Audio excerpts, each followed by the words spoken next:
Hello, good morning, नमस्कार, सत श्री अकाल, वाहिगुरु जी का खालसा, वाहिगुरु जी की फतेह। है guys, this is Gurvinder Singh in front of you from लक्ष्य कोचिंग क्लासेस सिरसा। चले गाइस, हम करते हैं कंप्यूटर की क्लास गुरविंदर के साथ। गाइस, चलने से पहले आपके लिए हाजिर है एक शेर। ए दिल जज्बा रख जितन दा, ए दिल जज्बा रख जितन दा, किस्मत किस्मत बदले ना बदले वक्त जरूर बदलता है। तो गाइस, आप कोचिंग क्लासेस लीजिए और करिए तैयारी, क्योंकि किस्मत आपकी बदले ना बदले, लेकिन लक्ष्य कोचिंग क्लासेस की क्लासेस लेकर के आपका वक्त जरूर बदलेगा। तो चलिए करते हैं स्टार्ट। गाइस, हमने जो लास्ट क्लास ली थी उसके अंदर हम लोगों ने किए थे आउटपुट डिवाइस। क्योंकि हमारी क्लास लंबी हो रही थी तो हमारे जो आउटपुट डिवाइसेस हैं वो कंप्लीट नहीं हो पाए थे। तो उसमें जो एक दो आपके डिवाइसेस रह रहे थे, पहले हम उन्हें कवर करते हैं, उसके बाद हम लोग करेंगे स्टोरेज यूनिट के बारे में। तो चलिए गाइस, करते हैं स्टार्ट कंप्यूटर की क्लास गुरविंदर के साथ। चलिए, तो गाइस हम इसमें सबसे पहले हम लोग करते हैं plotter, PLOTTER, plotter. Guys, plotter क्या होता है? आप लोगों ने कल प्रिंटर के बारे में सीखा था कि प्रिंटर क्या है। प्रिंटर गाइस, जब हम किसी भी मैटर को एक पेज के ऊपर प्रिंट करना चाहते हैं तो हम लोग प्रिंटर का यूज करते हैं, लेकिन जो प्रिंटर होता है वो डॉट्स के माध्यम से प्रिंट करता है।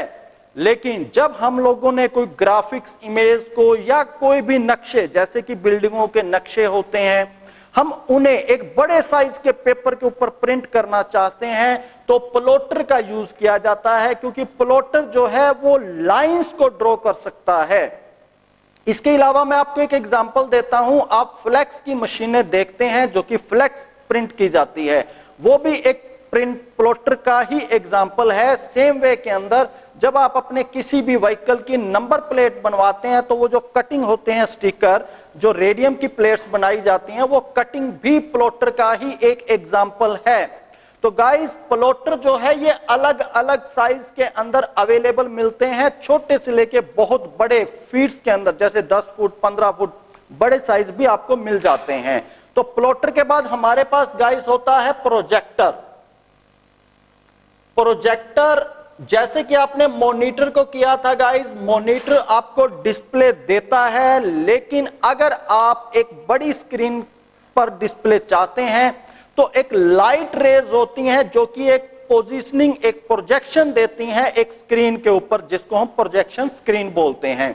आपने अक्सर देखा होगा कि जब कोई भी प्रेजेंटेशन दी जाती है या कोई भी किसी मंदिर, मस्जिद, गुरुद्वारे में कोई धार्मिक फिल्म लोगों को दिखाई जाती है तो उस समय कोई भी एक चद्दर लगा दी जाती है और चद्दर के ऊपर प्रोजेक्टर लगा के उसकी प्रोजेक्शन दी जाती है। यानी कि हम डिस्प्ले को देखने के लिए प्रोजेक्टर का यूज करते हैं। प्रोजेक्टर एक रेज होती हैं, लाइट ऑफ रेज होती हैं। आप एग्जाम्पल के लिए मूवी फिल्म्स देखते थे सिनेमाज के अंदर जाके पुराने समय के अंदर, तो एक पीछे से एक लाइटिंग जो आती थी वो प्रोजेक्शन स्क्रीन के ऊपर एक प्रोजेक्शन देखती थी, तो वो एक एग्जाम्पल प्रोजेक्टर का ही है गाइस। तो ये हमारे आउटपुट यूनिट्स लगभग कंप्लीट हो चुके हैं। अब हम उन यूनिट्स की, उन डिवाइसेस की बात करते हैं जो कि कॉमन रहते हैं, जो कि हमारे इनपुट में और आउटपुट दोनों के अंदर काम आते हैं। एग्जाम्पल में के लिए हम बात करते हैं, इसमें हमारे पास एक होती है गाइस पेन ड्राइव। आज मोस्टली यूज होती है बच्चों पेन ड्राइव, यानी कि अगर आप अपने डाटा को कहीं भी पोर्ट करके, यानी कि एक स्थान से दूसरे स्थान पर ले जाना चाहते हो या इंपॉर्टेंट डाटा को स्टोर करके रखना चाहते हो तो आप लोग पेन ड्राइव का यूज करते हो। पेन ड्राइव अलग अलग साइजेस के अंदर अवेलेबल है मार्केट के अंदर। इसी तरह इससे पहले जो चलता था, हम बात करें सीडी। सीडी की फुल फॉर्म होती है बच्चों कॉम्पैक्ट डिस्क। इसके बारे में हम डिटेल स्टडी करेंगे जब हम लोग सेकेंडरी मेमोरी के बारे में पढ़ेंगे। जैसे कि हमने स्टोरेज की बात करी थी, उसमें primary storage and secondary storage होता है। तो जब हम सेकेंडरी स्टोरेज की बात करेंगे तो उसमें हम डिटेल में पढ़ेंगे सीडी के बारे में बच्चों। इसी तरह से डीवीडी होती है बच्चों। नेक्स्ट हमारे पास रहता है मेमोरी कार्ड।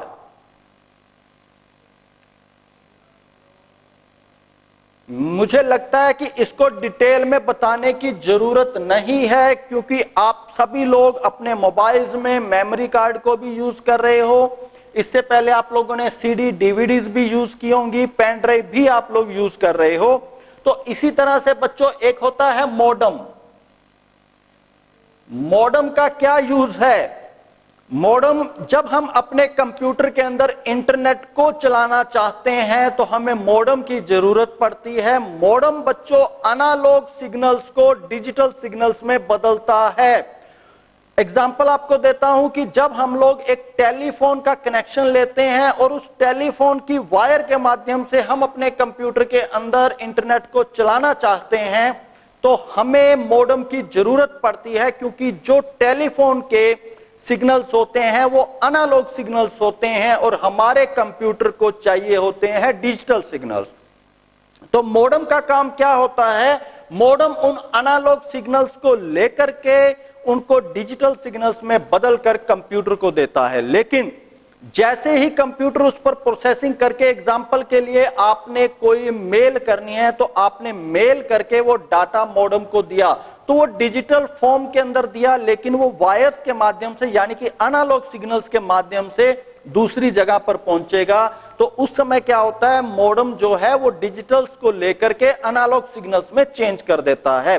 तो इस प्रकार से ये हमारा इनपुट का काम भी करता है गाइस और आउटपुट का काम भी करता है। सेम हमारा एक होता है नेटवर्क कार्ड।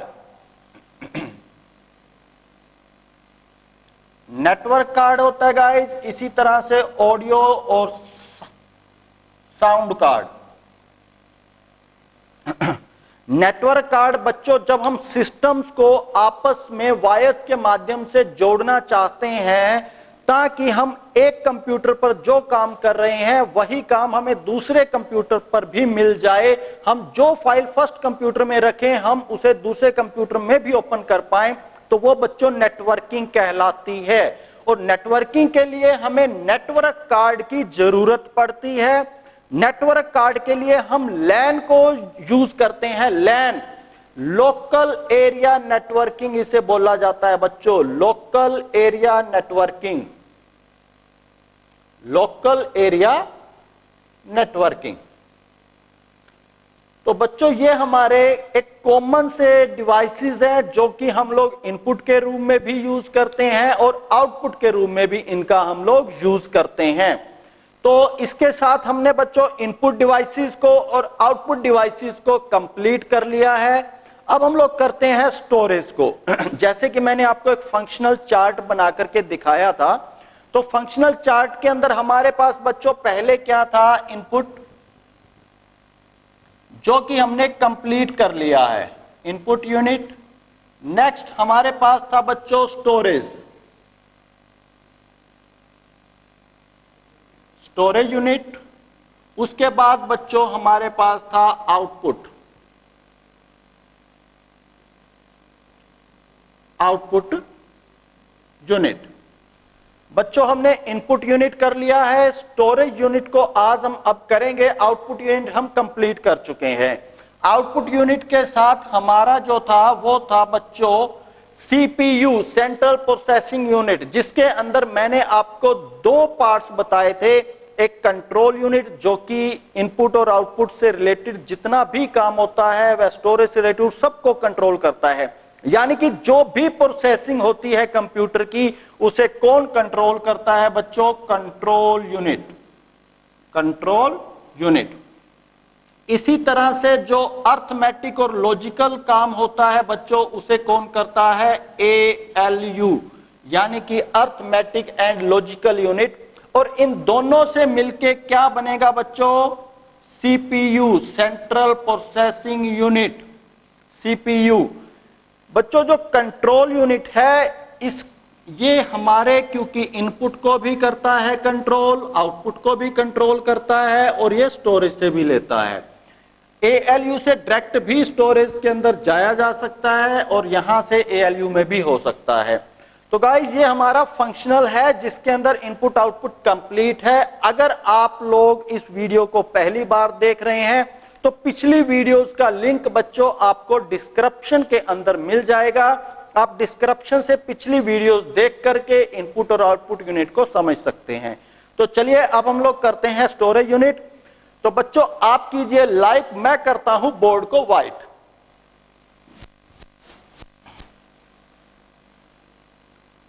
लीजिए बच्चों, बोर्ड हो चुका है व्हाइट, आपने भी कर दिया होगा लाइक। तो अब हम लोग करेंगे स्टोरेज यूनिट के बारे में। बच्चों स्टोरेज यूनिट क्या होता है? कंप्यूटर के अंदर जो भी डाटा स्टोर होता है जाकर के वो स्टोरेज यूनिट के अंदर होता है। स्टोरेज यूनिट को दो पार्ट्स के अंदर बांटा जाता है, एक होता है प्राइमरी, एक होता है सेकेंडरी। अभी प्राइमरी क्या है, सेकेंडरी क्या है, उसको हम लोग करते हैं बच्चों। सबसे पहले मैं आपको बताना चाहूंगा प्राइमरी को, प्राइमरी स्टोरेज। बच्चों जैसे कि नेम से ही डिफाइन हो रहा है प्राइमरी, यानी कि जिसे प्राथमिकता दी जाएगी। आपको मैंने एक एग्जांपल दिया था बच्चों कि जब भी हम कंप्यूटर पर काम करना स्टार्ट करते हैं, हमने आते ही पेंट की फाइल को ओपन किया। मैंने अभी तक उसे सेव नहीं किया, पेंट की फाइल को ओपन किया, मैंने इसमें एक लाइन ड्रा कर दी। तो जो लाइन ड्रा कर रहा हूं वो लाइन एज इट इज पड़ी है। क्या ये होता है कि वो आगे हम ड्रा करते जा रहे हैं, पीछे से ही इरेज करती जा रही है? नहीं, ऐसा नहीं होता, क्योंकि वो एक बार जाकर के इसकी प्राइमरी स्टोरेज के अंदर सेव हो जाती है, यानी कि प्राइमरी स्टोरेज में रहती है।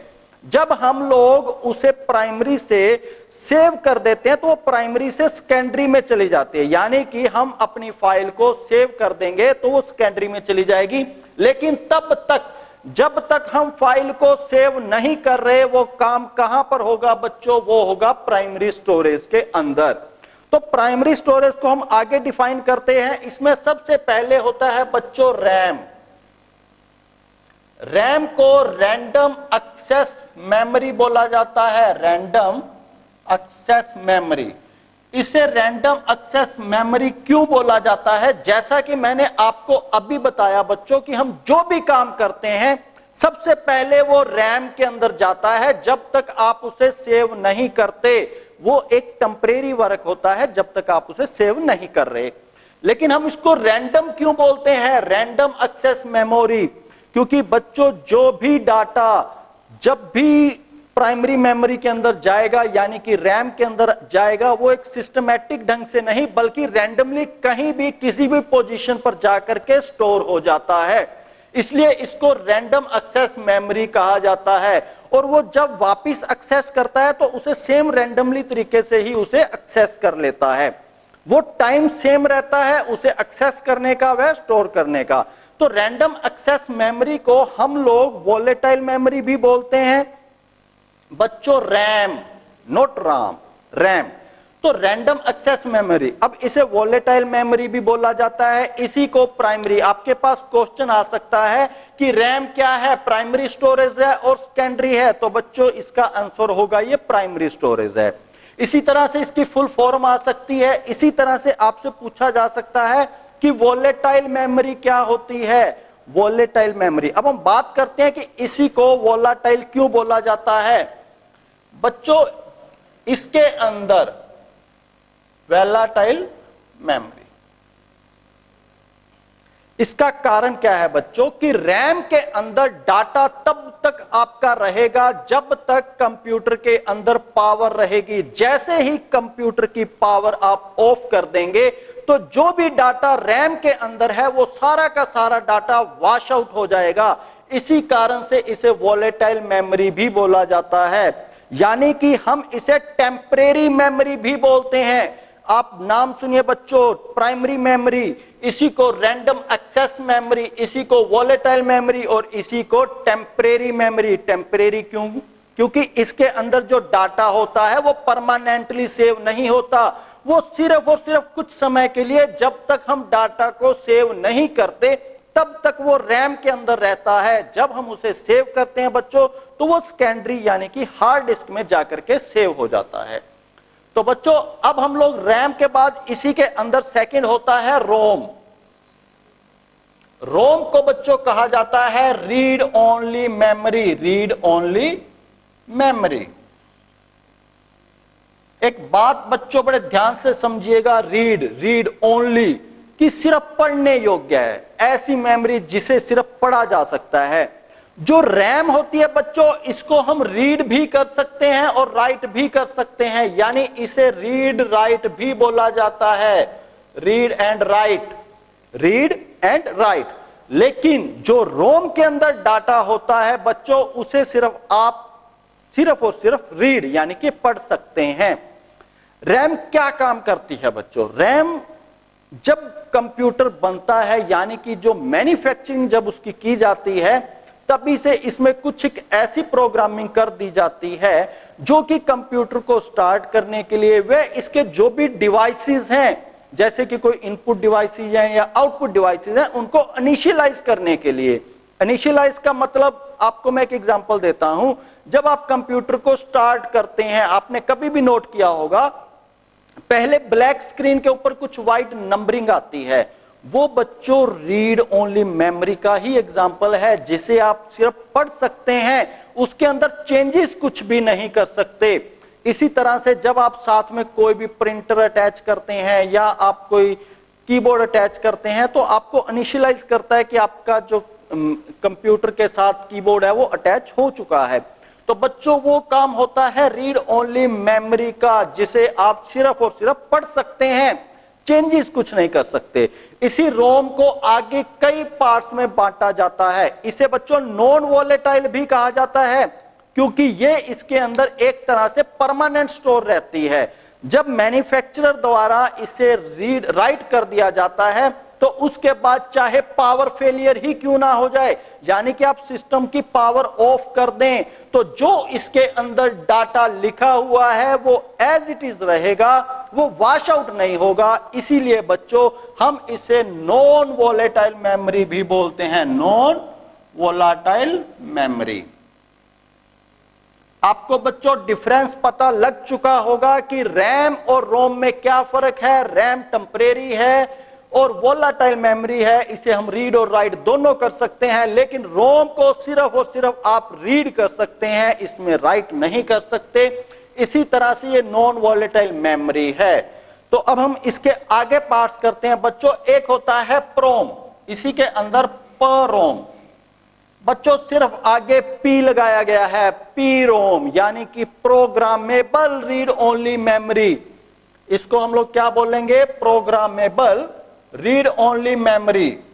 बच्चों अब ये क्या है? मैंने आपको अभी बताया कि जो हमने रोम के बारे में पढ़ा था, रोम कंपनी के द्वारा, यानी कि जो कंपनी जो यूनिट इसको मैन्युफैक्चर करता है, उसी के द्वारा इसके अंदर प्रोग्रामिंग की जाती है। वो एक तरह से आप ये कह सकते हैं कि प्री कंपनी के द्वारा ही की गई प्रोग्रामिंग है। लेकिन जब आप कोई प्रोग्रामिंग करना चाहें, एक यूजर एक प्रोग्रामिंग करना चाहे, तो ये एक ऐसी चिप होती है प्रोम, जिसके ऊपर आप अपनी प्रोग्रामिंग कर सकते हो, और वो प्रोग्रामिंग सिर्फ एक ही बार की जा सकती है, उसके बाद हम उसमें प्रोग्रामिंग नहीं कर सकते। यानी कि जो प्रोग्राम आपने एक बार प्रोम पर राइट कर दिया, वो आपका परमानेंट ही रहेगा, नॉन वॉलेटाइल रहेगा, चाहे आप कंप्यूटर की पावर ही ऑफ क्यों ना कर दें, वो आपके कंप्यूटर में रहेगा। तो वो होता है बच्चों प्रोग्रामेबल रीड ओनली मेमोरी। प्रोम की फुल फॉर्म भी पूछी जा सकती है। और जो यूजर जिसमें अपना प्रोग्राम राइट कर सकता है वो कौन सी रोम है बच्चों? P ROM. इसके बाद बच्चों सिर्फ और सिर्फ इसके आगे मैं ई एक और लगा देता हूं, ई परोम। ई प्रोम मतलब क्या हो जाएगा बच्चों इसका?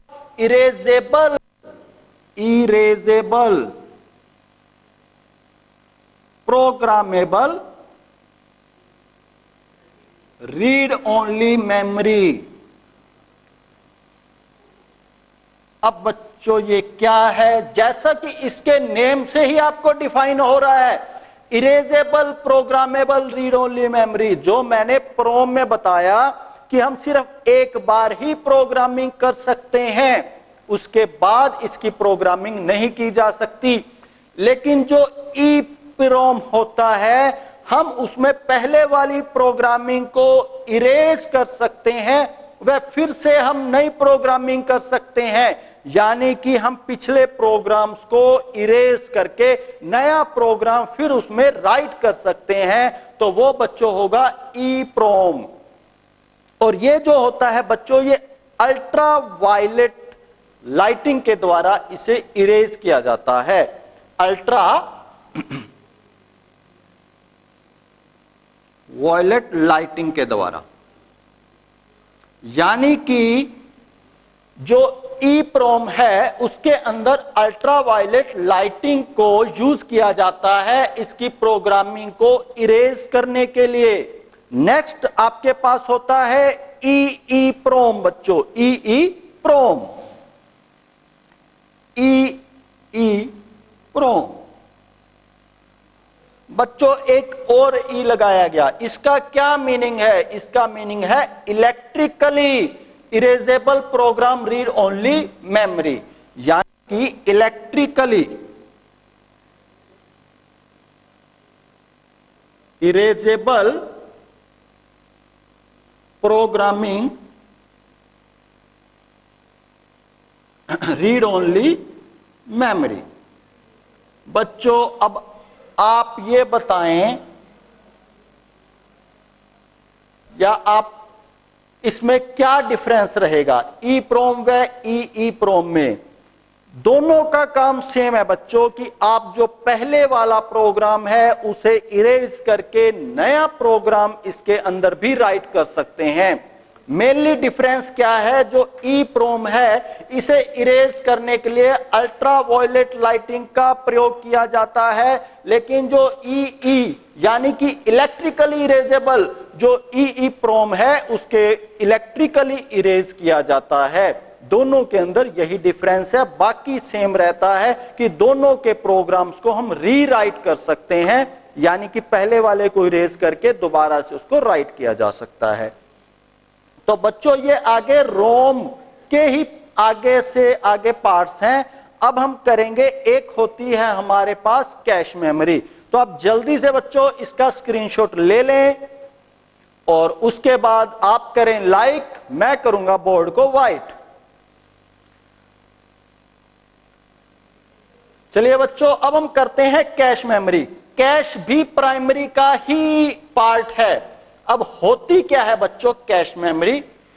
बच्चों जो कैश मेमोरी है CACHE मेमोरी,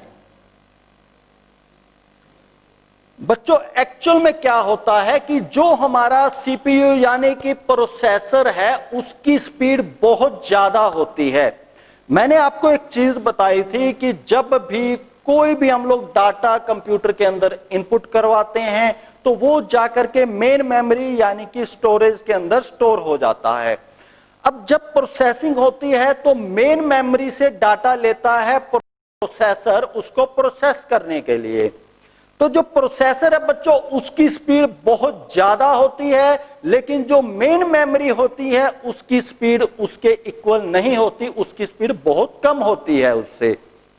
यानी कि हम इसी को दूर करने के लिए रैम का यूज भी करते हैं कि रैम जो है वो हमारा डाटा जल्दी से जल्दी प्रोसेसर को दे। लेकिन रैम और प्रोसेसर की स्पीड में भी बहुत ज्यादा डिफरेंस है बच्चों, तो इसके लिए हम लोग यूज करते हैं कैश मेमोरी।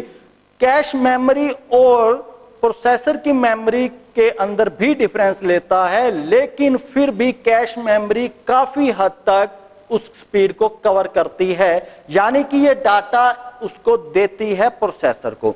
अब रहता क्या है बच्चों कि जो भी डाटा, एग्जांपल मैं आपको देता हूं, हम ऐसा क्यों करते हैं, कैश मेमोरी क्यों लगाई जाती है?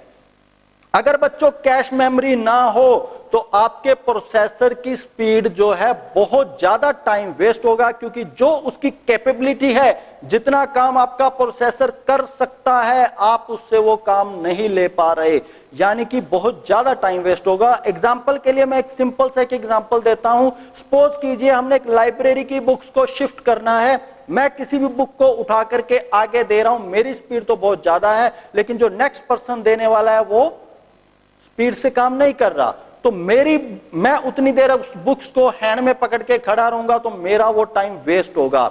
सेम प्रकार से जब प्रोसेसर है बहुत स्पीड से प्रोसेसिंग कर देता है, तो वो उसके बाद वो जितनी देर तक उसके पास वो डाटा नहीं आता उतनी देर तक वो आइडियल खड़ा रहता है, यानी कि उसका टाइम वेस्ट होता है। तो इसके लिए हम लोग क्या करते हैं, जिस पर हमें नेक्स्ट वर्क करना है उसे कैश मेमोरी के अंदर पहले से ही रख दिया जाता है। प्रोसेसर प्रोसेसिंग करके कैश मेमोरी से वो डाटा नेक्स्ट उठा लेता है जिसे उसने उस पर वर्क करना है। तो बच्चों अब हमारा एक इसमें आता है रजिस्टर। रजिस्टर हालांकि मेन मेमोरी का पार्ट नहीं है बच्चों, रजिस्टर जो है वो मेन मेमोरी का पार्ट नहीं है, लेकिन रजिस्टर होता क्या है बच्चों, रजिस्टर जब हम लोग प्रोसेसिंग करते हैं तो उस समय डाटा डिफरेंट यूनिट्स को भेजा जाता है। प्रोसेसर की प्रोसेसिंग के दौरान डाटा को डिफरेंट यूनिट्स को भेजा जाता है। तो बच्चों जो भेजने का कार्य रहता है वो हमारे रजिस्टर्स के द्वारा किया जाता है, यानी कि रजिस्टर्स में वो डाटा स्टोर रहता है, वो एक जगह से दूसरे जगह पर डाटा को भेजने का काम रजिस्टर्स के द्वारा किया जाता है। इसे मेन मेमोरी में नहीं लिया जाता, मेन मेमोरी के अंदर रजिस्टर को नहीं लिया जाता। मैं रिपीट कर रहा हूं बात को बच्चों, ये सिर्फ क्या काम करता है, एक यूनिट से दूसरे यूनिट यानी एक डिवाइस से दूसरे डिवाइस तक डाटा को पहुंचाने का काम करता है। बहुत सारे रजिस्टर्स को यूज किया जाता है एक कंप्यूटर के अंदर। तो बच्चों ये हमने प्राइमरी स्टोरेज के बारे में पढ़ा। अब हम लोग करेंगे सेकेंडरी स्टोरेज की सेकेंडरी क्या है। प्राइमरी स्टोरेज के अंदर बच्चों मैंने आपको रैम बताया जो कि टेम्परेरी मेमोरी भी कहलाती है, वोलेटाइल मेमोरी भी कहलाती है, रीड राइट मेमोरी भी कहलाती है, रैंडम एक्सेस मेमोरी भी कहलाती है। उसके बाद हमने रोम किया बच्चों। रोम को हम लोग रीड ओनली मेमोरी के नाम से जानते हैं। वह ये एक परमानेंट स्टोरेज इसमें रहती है, चाहे आप लाइट को ऑफ क्यों ना कर दें, लेकिन वो डाटा इसमें से डिलीट नहीं होगा। इसी तरह से ये नॉन वोलेटाइल मेमोरी कहलाती है। तो आगे हमने उसके भी टाइप्स किए रोम के अंदर, पी रोम प्रोग्रामेबल, ईपी रोम, इसी तरह से ईई प्रोम। और उसके बाद मैंने आपको कैश के बारे में बताया बच्चों, फिर रजिस्टर के बारे में। तो ये हमारे प्राइमरी के डिवाइसेस आप कह सकते हैं पार्ट्स थे। अब हम लोग करते हैं सेकेंडरी के। बच्चों सेकेंडरी को हम लोग परमानेंट स्टोरेज मेमोरी के नाम से भी जानते हैं। सेकेंडरी क्या होता है बच्चों सेकेंडरी स्टोरेज? मैंने आपको पहले दिन एक बात बताई थी कि आप कंप्यूटर के अंदर कोई भी डाटा सेव करके रख दें, आप चाहें तो उसे 1 साल 2 साल 3 साल 4 साल कभी भी आए आप अपने डाटा को रिट्राइव यानी कि प्राप्त कर सकते हैं। तो बच्चों वो हम लोग प्राप्त कैसे कर सकते हैं? क्योंकि वो इसकी सेकेंडरी स्टोरेज में जाकर के स्टोर हो जाता है, यानी कि वो इसमें परमानेंट स्टोर हो जाता है। अब वो कौन से डिवाइसेस हैं जिनके अंदर ये जाकर के परमानेंट स्टोरेज होती है? तो अब हम उनकी बात करते हैं। उसमें सबसे पहले बच्चों हमारे पास आता है मैग्नेटिक टेप। मैग्नेटिक टेप बच्चों आप लोगों ने पुराने टाइम के अंदर शायद ऑडियो कैसेट्स को देखा होगा या वीडियो कैसेट्स को देखा होगा, जो यहां पर 2 फिरकीज के ऊपर एक रिबन वर्क करता था। उस रिबन के ऊपर हमारी जो भी मूवी है या ऑडियो सॉन्ग्स है वो इस पर स्टोर होते थे। बच्चों सेम टाइप से यहां पर एक मैग्नेटिक मटेरियल से कोटेड रिबन होता है, मैग्नेटिक कोटेड रिबन। इसके ऊपर हमारा डाटा स्टोर होता है। ये कहां यूज होता है बच्चों? जो बहुत बड़े ऑर्गेनाइजेशंस हैं वो मैग्नेटिक टेप का यूज करते हैं, क्योंकि मैग्नेटिक टेप बहुत लार्ज स्केल पर डाटा को स्टोर कर सकता है। सेकेंडली इसके अंदर हमारा डाटा सेफ भी है। किस प्रकार से सेफ है? एक छोटा सा एग्जांपल आपको बताता हूं। अभी हम बात करेंगे मैग्नेटिक, इसके बाद डिस्क है हमारी। वो डिस्क एक सीडी की तरह होती है, जो सीडी आप लोग कॉम्पैक्ट डिस्क के नाम से जानते हैं। बच्चों अगर वो आपकी सीडी खराब हो जाए, वो पता है आपको कि वो सारी खराब होगी, तो उसके बाद उसमें सॉन्ग्स नहीं चलेंगे।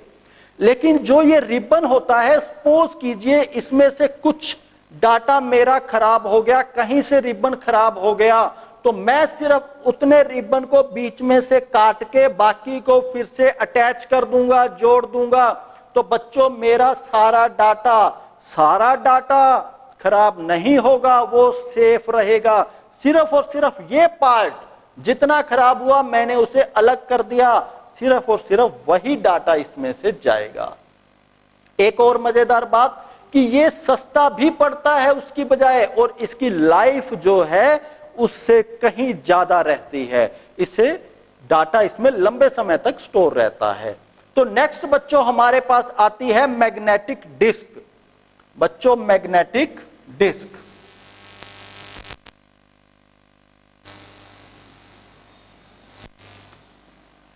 जो जिस प्रकार से आप पुराने समय के अंदर, पुराने ज्यादा समय में नहीं, आप मूवीज में देखते होंगे कि एक सॉन्ग्स को चलाने के लिए इतना बड़ा एक ऑडियो सिस्टम होता था जिसके अंदर आप सॉन्ग सुनते थे, एक सीडी की तरह, जिसको हम टेप रिकॉर्डर बोलते थे, बहुत बड़ा हुआ। तो सेम उस तरह से एक मैग्नेटिक कोटेड डिस्क होती है, जैसे आज की डेट में आप सीडी को देखते हैं। वो उस सरफेस के ऊपर दोनों साइड से बच्चों वो मैग्नेटिक कोटेड होती है, उसके दोनों साइड के अंदर डाटा जो है वो स्टोर हो सकता है।